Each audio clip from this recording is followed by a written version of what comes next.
পরমাণু বোমা প্রকাশ্যে আনতে যাচ্ছে ইরান, এমন খবর চারিদিক থেকে শোনা যাচ্ছে। ভিডিওতে যে বোমা দেখতে পাচ্ছেন এটি হচ্ছে পরমাণু বোমা। এটি হচ্ছে ইরানের একটি রাস্তার ভিডিও। সামাজিক যোগাযোগ মাধ্যমে এই দৃশ্য নিয়ে এখন তোলপাড় চলছে।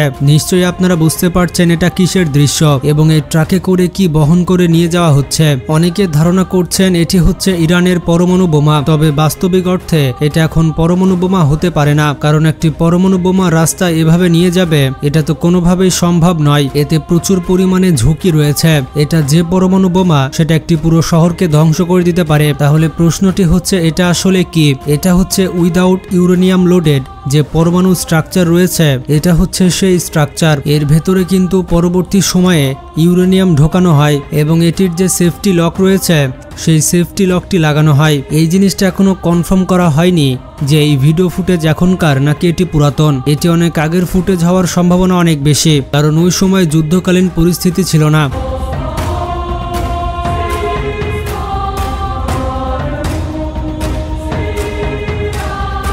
যার জন্য খোলা আকাশের ভেতর দিয়ে এই ধরনের পরমাণু বোমা মুভমেন্ট হয়েছে। তবে ইরানের এই ভিডিও ফুটেজ একটি পরিষ্কার বার্তা দিয়েছে, হোক সেটা পুরনো ভিডিও ফুটেজ। যে জিনিসটা নিয়ে ভয় করেছিল আমেরিকা এবং ইসরায়েল, সেই জিনিসটা কিন্তু হয়ে গিয়েছে। আন্তর্জাতিক পারমাণবিক সংস্থাও কিন্তু এই প্রশ্নটা করেছে যে ইসরায়েল এবং যুক্তরাষ্ট্র শুধু এই উল্লাস করছে যে ইরানের পরমাণু স্থাপনায় হামলা হয়েছে এবং তারা ইউরেনিয়াম কোনোভাবে ক্যাচ করতে পারবে না। কিন্তু প্রশ্নটি হচ্ছে 400 কেজি যে ইউরেনিয়াম রয়েছে তারা কিন্তু এনরিচমেন্ট করে ফেলেছে 60% বেশি। প্রশ্নটি হচ্ছে 400 কেজি ইউরেনিয়াম এখন কোথায়, যেখানে 26 কেজি ইউরেনিয়াম দিয়ে পরমাণু বোমা তৈরি করা সম্ভব। মানে 400 কেজি ওই ইউরেনিয়ামের এনরিচমেন্টের মাত্রা আরও 20% বাড়িয়ে সেটা দিয়ে 10টি পরমাণু বোমা সাথে সাথেই তৈরি করা যাবে। এই ইউরেনিয়ামগুলো কোথায় ইরান গায়েব করে দিয়েছে? তাহলে কি মাটির নিচে ইরানের যে গোপন স্থাপনা রয়েছে সেখানে এই ইউরেনিয়ামগুলো রেখেছে? ইরান কি পশ্চিমা বিশ্বকে ধোঁকা দেওয়ার জন্য ওপরে এই ইউরেনিয়ামগুলো রেখে দিয়েছিল? এই বিষয়গুলো কিন্তু এখন যুক্তরাষ্ট্রের সামরিক বিশেষজ্ঞরাই বলছেন যে ইরান শক্তিশালী ধোঁকা দিয়েছে ইসরায়েল এবং যুক্তরাষ্ট্রকে এবং আন্তর্জাতিক আণবিক সংস্থাকে। ইরানের যে মূল ইউরেনিয়াম এনরিচমেন্ট প্ল্যান্ট রয়েছে তার খবর ইরান কখনোই প্রকাশ করেনি। এই সকল জল্পনা কল্পনার মাঝে ইরানের ভেতর নতুন করে চীনের কার্গো বিমান ভর্তি করে নতুন যে সাপ্লাই হয়েছে সেটা আরও চিন্তা বাড়িয়েছে। হাইপারসনিক মিসাইলের যে গ্লাইড ভেহিকেল রয়েছে যেটা চীন তার অভ্যন্তরীণে ব্যবহার করে, সেই DF-7 এর যে মিসাইল গ্লাইডেড ভেহিকেলস রয়েছে সেটা চীন কেন ইরানে প্রেরণ করলো শুধুমাত্র মিসাইলের পরিবর্তে গ্লাইড ভেহিকেল?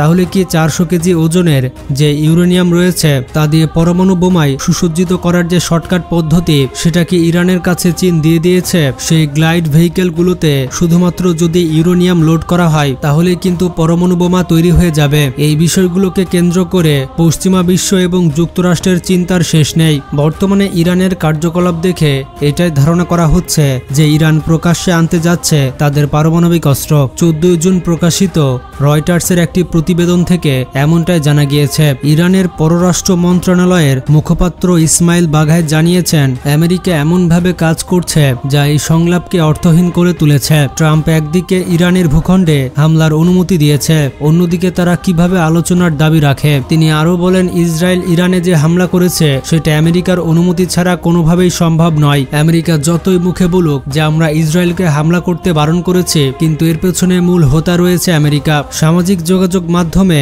ইরানপন্থী বিভিন্ন অ্যাকাউন্টে দাবি করা হচ্ছে ইরান কয়েকদিনের মধ্যে তার পরমাণু অস্ত্রের পরীক্ষা চালাতে পারে। তবে বিশ্লেষকরা এই দাবিকে একেবারে উড়িয়ে দিচ্ছে না। ইরান যে কোনো সময় তাদের পরমাণু অস্ত্র নিয়ে সামনে আসতে পারে, তখন কিন্তু মধ্যপ্রাচ্যের খেলা একেবারে ঘুরে যাবে। বন্ধুরা, কারা কারা চান যে ইরান পরমাণু বোমা প্রকাশ্যে আনুক? আপনাদের মতামত কমেন্টে জানান। ভিডিওটি ভালো লাগলে বেশি বেশি শেয়ার করতে পারেন। ভালো থাকবেন, টেক কেয়ার।